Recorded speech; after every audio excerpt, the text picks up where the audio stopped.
Good morning YouTube, or good evening wherever you are in the world. Now we're back here with another video, and it's exclusive one, on Felicia.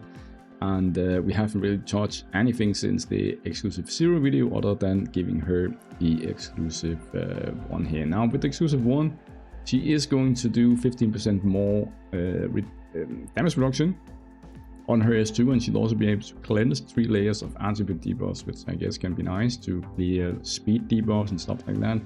And after all enemies act for at least one turn, Felicia will cast the S2 to counter attack once, which should also proc my echo now, so that is nice. Mostly for PvP, I guess. At the beginning of each wave inflicts falling tides, reduces the depth to 1 point on the enemy with the highest initial depth. So Magicraid, for example, is going to be at 1 death, and he won't be able to heal anymore at the beginning of the battle. And then if he tries to remove my buff, she is going to put the falling tides on him again. So exclusive one here is the counter to Magicraid and Hogarth, and especially Magicraid because he won't be able to heal because his healing is scaling with defense, and I don't have that. So that is it. But let's just continue here and see if she got any damage, like if her damage went up or anything for some reason here.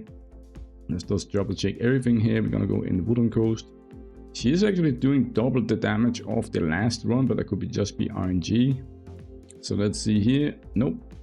She's almost doing 200 now, so that is quite interesting actually, that she's doing a double damage all of a sudden just by getting exclusive 1. It seems a bit weird because it's not a lot of like, doesn't really say a lot about only the counter attack thing, right?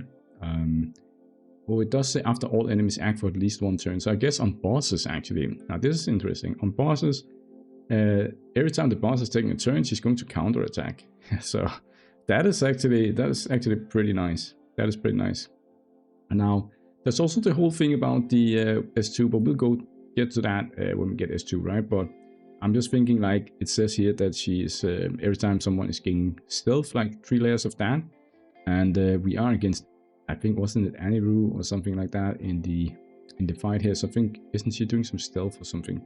I don't know, but not a lot of damage improvement there, and the rest here is probably going to be the same. But let's just do a quick run here in the faction average just to see if she's counter attacking now on the boss every time. This is also a good way to see like what is actually happening in the fight, right? In an environment that isn't too hard here. Let's go to the boss here. We are at the boss now. Let's see if she's gonna counter attack. Yes, there comes the S2. And if the boss is gonna take another turn, let's see if she counter attacks again. Let's see. I'm just gonna see here. Let's see the boss here. Boss is counter attacking.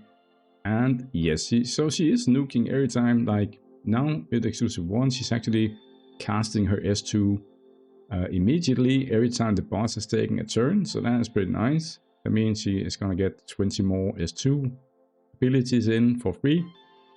And then I can already now imagine that later on we get more exclusives, because I think it was the S2 that said something about her casting both the S2 and the S4 a few times or something like that. So, and every time allies have had that turns, then she's also going to do S4 and stuff like that. So I think her damage should improve with the exclusive 2, and obviously with exclusive 3, but we will test that when we get to that, right? This is exclusive 1, and we can see that her damage has gone up a bit. She is counter attacking now every time the boss is taking a turn, which is great.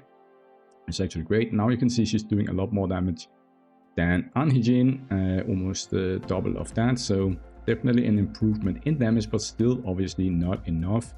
Not enough. Now let's put her into an arena match here, and let's just see against this guy here to see what happens. Now, did he have? Yeah, he got Magicraid. So let's slow it down here. Let's remove the auto. I want to see the Magicraid defensive stat when we get into the fight here. Obviously I am the fastest here, so my Sar will be beginning. Let's see. Yeah, okay. You can see his defense here. 1 defense on Magicraid. That looks weird, right? 1 defense here for the next 4 turns. GG Magicraid. Rest in peace here, 2025. Let's just, you know what? Let's just go here and do stuff, right? let's see what happens here if the enemy team is maybe dying faster now because he cannot heal, something like that. The enemy doesn't have Felicia, so I can still heal with my Moonjing. But let's see what happens here. So maybe I'm gonna lose, but we'll see what happens, right? So normally Moonjing will be able to heal a bit, and then Nikki passive will also be able to be like kept alive more. You can see here the enemy is already actually dying here from the Apsara here. I think this one went a lot faster than usually when we're farming these teams here. So definitely you can see my Moonjing is healing a lot. His Moonjing is not healing at all. So Moonjing can't heal with this one here. Okay, let's just do one more attempt here against maybe someone that is stronger. It's one of the other content creators, Umini here, and let's see how this works here. Let's just see what happens. Okay, let's see. So this is just an exclusive one on her, obviously. And let's see, he got Giselle on the other side. You can see Felicia got CC there because, and I forgot to mention it at the beginning of this video, it's still the same day that I'm recording as the exclusive 0 video. So I haven't had the gems yet to move my crit damage blessing from my Agatha to my Felicia. But once I do that tomorrow, we will be able to be CC immune because we will have more crit rate and crit damage than my Marie. So that is very nice. But so she's going to be immune to CC, which is just great, right? But you can clearly see here that the Moonjing not healing on the enemy side is doing a lot of difference. You can see again here my Moonjing is just healing a lot and his is not healing at all. So that also means that he dies a lot quicker, right? So I think that is what she's good at, right? Exclusive 3, and you can see PP, sorry. You can see here that these guys have her at exclusive 3 already. Some of these guys have had the wallet or maybe saved for a long time, and you can clearly see that she's going to make a difference, right? Let's just go against one last guy here. Let's just go against this guy here. So let's just double check that everything is as it should be, and I think I mean that is good. But in PvE, the conclusion will still be that she's not going to do any damage, and you should use her as the support unit in at exclusive 0 and 1, unfortunately. But in PvP you can start using her from exclusive 1, where she will be very nice to have against Moonjing. And if you are at a place in the game where Moonjing is not in every team, but maybe someone else is, remember that you can also work against people like Hogarth, and I don't really think there are a lot of other defense-based heroes actually in PvP. And the issue is that most heroes already ignoring defense, right? So that is not kinda not a big problem actually, reducing it to 1 defense, because that we already have the piercing red and stuff like that. But the healing part from Moonjing, that is the big thing actually. Losing that is the big thing.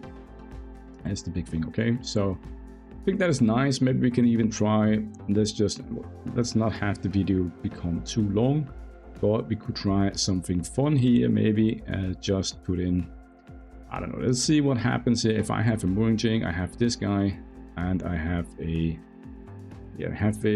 what do you want? Giselle? Let's go with this. This is, we're gonna go like this, okay?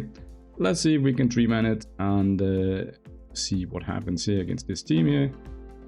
I have no idea actually, I just put in people. I'm just YOLOing here, but let's see what happens. So I have Moonjing, he can heal.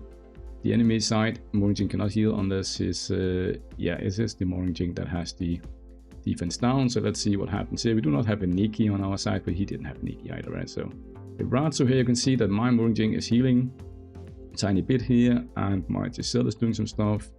I am debuffing the enemy so they don't do a lot of damage. I also have the echo from Moonjing doing some skill damage down, but let's see if we can kill someone or what happens here. We might still die, right? But it's kind of funny to see like how this things works here. So this is just a 3-man. Here you can see I have stacked both of these 2 layers here, so we're not taking too much damage, and we are healing up again here from our Moonjing.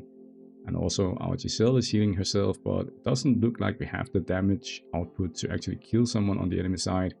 So it's a back and forth thing here. I think if we had someone else in the team, it would be nice, but let's just see what happens here. They also have a pretty tanky team on the other side. You can see here that she is adding some survivability. That is at least what we can take from this fight here, right? Because we are against the Giselle and Erato. Sun Wukong and a Moonjing, and you can clearly see that. But then now we've gone a few rounds here. Let's see how it looks on the end of Moonjing. Here you can see he actually got his defense back, so it's not a problem for him anymore. He also needs to cleanse some, or buff strip some stuff. He did it there, but let's see if it actually worked. Now he's back to 1 defense because he used his S4.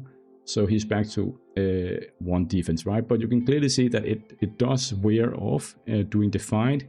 So you will have an opportunity, a window of opportunity with your Moonjing where you can maybe heal up again and stuff like that. But then if you use your S4, then you are going to apply it to you again, right? So just be mindful of that. Now the Lydia on the other side actually died. And this will just go on for some time, I think, right? So I don't know. Let's see what happens here. I'm just gonna pause the video and then we can see.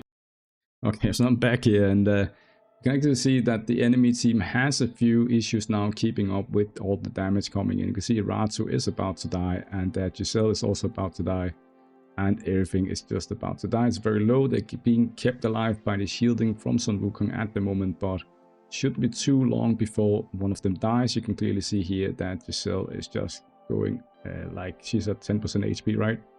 And let's see here. And now also in this fight, I'm actually CC immune in this fight. I just realized because I have the most crit damage and crit rate, and you can see the buff over my head here with the man with the arms crossed. That is the CC immunity buff. So, but yeah, very great fight this here. You can clearly see that these 3 guys are just capable of staying alive. Okay, so I'm back here at the result screen. Let's go and take a look at the damage done. And I think, I don't know, this fight, maybe it went for a long time. I ended up clicking the fast forward button or whatever it's called. And you can clearly see here that Giselle is doing 3 times as much damage, and Moonjing actually doing more damage than her as well. And she does have 2 abilities with AoE on it, right? So that's just to show that she's actually doing almost the same damage as my Frost Spectre pet. Alright guys, sorry, my dog barked in the background. So I think that is it for the exclusive one. You can clearly see I made my point clear that exclusive one is for PvP, right? To remove Moonjing, and PvE is not really changing anything. So unfortunately, I need a few more shots or some luck at least to get more exclusives on her. So I can only test exclusive 1 at the moment, but I will, in case you don't have 14 days to wait until I am ready to maybe get her exclusive 3, I will just tell you that the exclusive 2, what it looks like, is not going to add a lot of damage. It's not going to do a lot of damage, right? And it is going to be exclusive 3 if you want to have her do damage. Now this is our lifesaver here. I'm hoping that once we get exclusive 3 that she can do some boss damage, because it says here that she's going to do 500% extra damage and then all the 900% shenanigans, right? If that doesn't work at exclusive 3, obviously I'll let you know. I'll put a video out, and until then I would probably be a bit aware of using my shots if I was free to play or low spender, unless you really need that damage reduction that she brings, because she doesn't really bring any healing, she doesn't bring any shielding, she doesn't really bring anything other than and no damage, right, at exclusive 0 or 1. So you're just getting the damage reduction, really. That is what you're getting. So just think about that, and then it's up to you. Anyways guys, cheers, bye.